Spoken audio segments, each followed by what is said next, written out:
back. I've just taken one of the old red and yellow coaches off this train. We're going to work this one back around and put her in the station. We'll just bring it to a stop just before points number 8 there. There we go. So I've just been controlling her from the far end of the layout with the old handheld controller. We'll just walk around to the other side and we'll pick up the old other controller. They're all hidden underneath the end of the baseboard along with the point switches. We'll just have a swift look at that. There we go. So at the moment it's going to be this controller I'm using, and it's points number 8 that we're after, which are these ones. So we'll just have a look at those change. There we go. So now I'll bring the older princess through onto the inside line.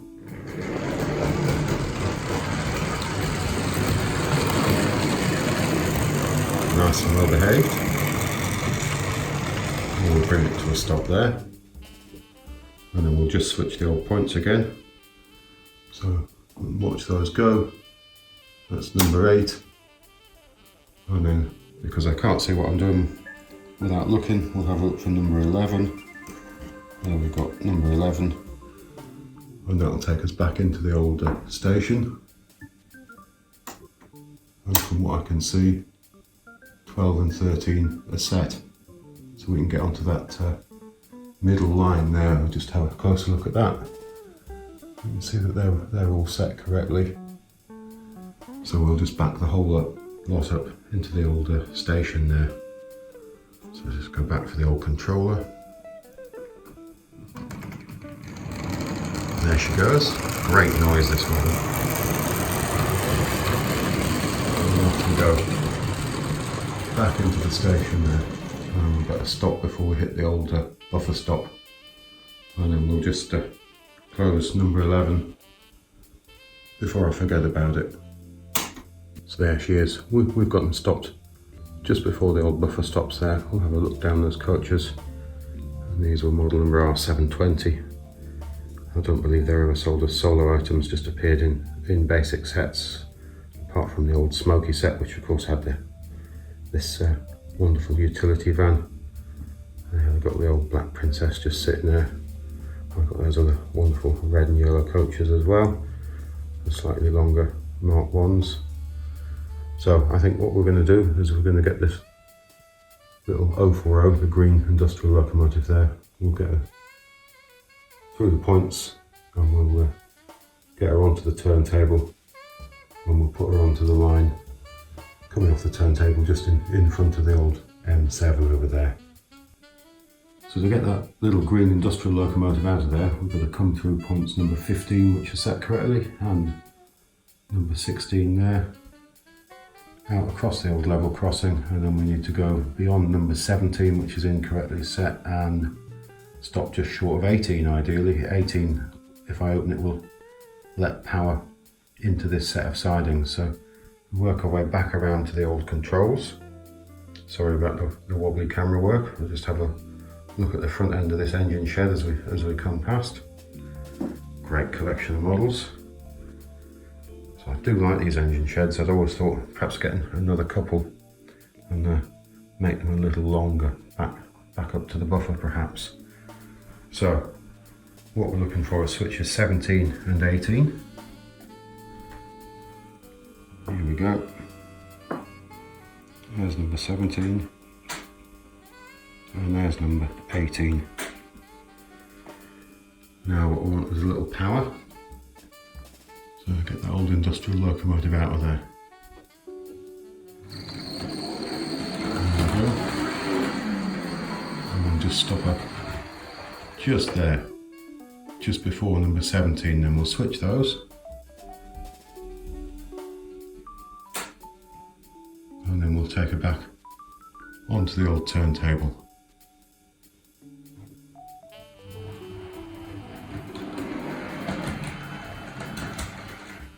Got it. There we go. And then we need to rotate the old turntable counterclockwise one stop. So let's see if I can get this to turn the right way the first time.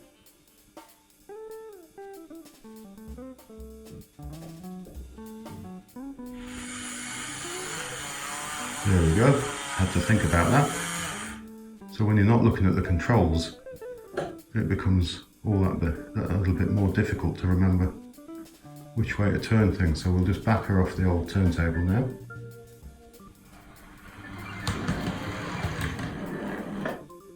There we go. So we'll just have a look at her in there. So we've got the old isolating track in there separating the two. So having got her there, we really ought to return the old turntable back to the central position.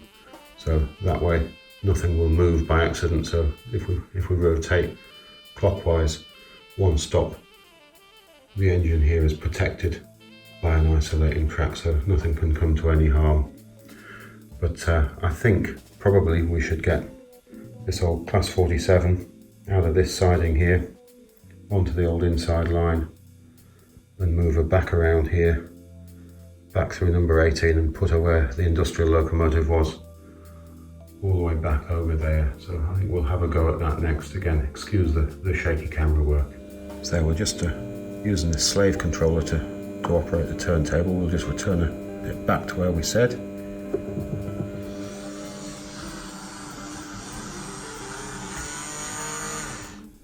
There we go.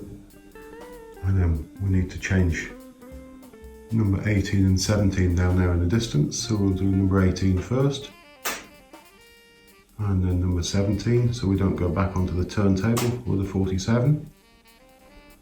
And then we just need to move back around here, and we're going to get the old Class 47 out of that siding down there. So if we keep an eye on those colour light signals, just swap hands with the old camera here, and we'll swap the points around and see if we can see those. There we go. And then we'll bring the old locomotive out towards us, just remembering which way to turn the controller. There we go. Nice and smooth. Gentle stop there. So we'll change points number 1 again. And we'll take her back off into the distance near points number 18.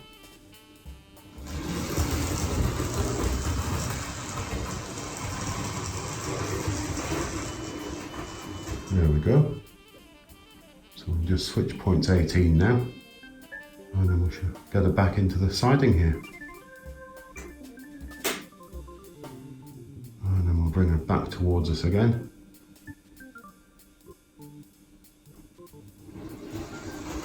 Lots of point work to cross here.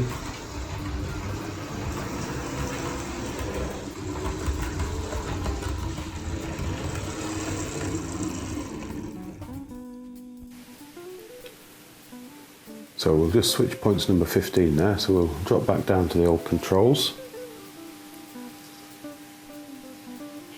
Here we go, we want switch number 15, that's the one. Sounds like it changed quite nicely.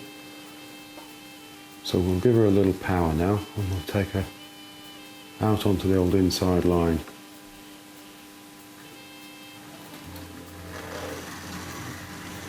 There we go.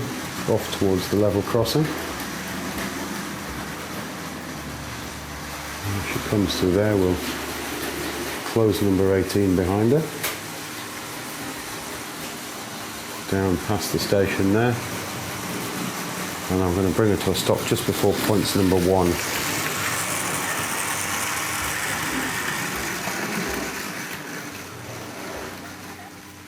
There we go.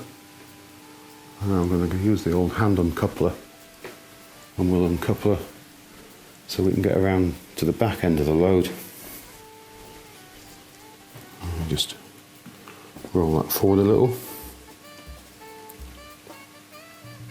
Just put the uncoupler in there, and I'm going to grab the old hand controller, and we'll take around the layout from the other end.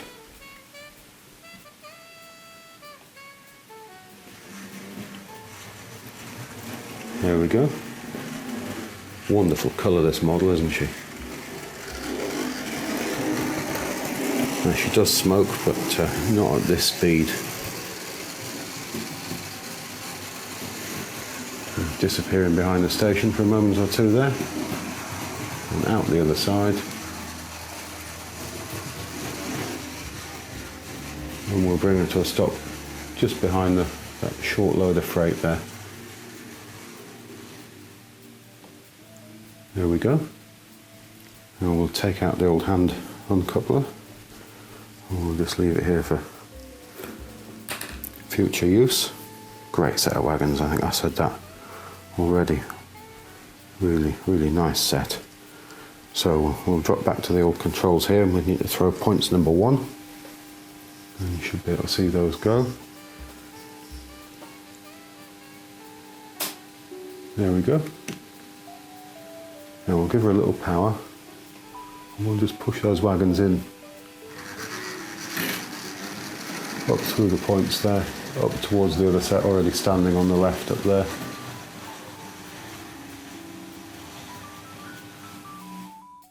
So we'll just have a go with the old hand uncoupler one last time. In the catalogue it's called a decoupler, and it's number R160, strangely only available between 1956 and 1960, a very short space of time for such a very useful item. So we'll just pop that in there. I think if I'd made these, I'd have made them in bright yellow or red, as you put those down on the layout and they vanish. It's taken me months sometimes to find one when I've put one down. We'll just back the Ginty out using the hand controller through those points. Nice gentle stop there. And we'll pick up the old uncoupler again, and we'll keep that safe. And we'll just pop back around the layout. We'll go to the point controls, and then we'll take her off around the layout in the other direction and see how she does again. So we're looking for point switch number 1. Again, sorry about the old wobbly camera work there. And we'll throw those. And then we'll give her a little power.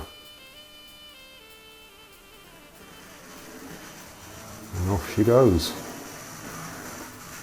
So this video has been a little bit more experimental today in terms of recording sound and trying to record images of the trains moving while speaking. So there's been a couple of variations in what I've done today, but you have to bear with me on this. We'll bring her to a stop somewhere around there, and the old autofocus on this phone, it just jumps for everything in sight. We're just going to have a swift look at the old 1957 catalogue here. Now there is a dealer stamp on here. It is very difficult to see. It's WA something, and I can't quite make that out.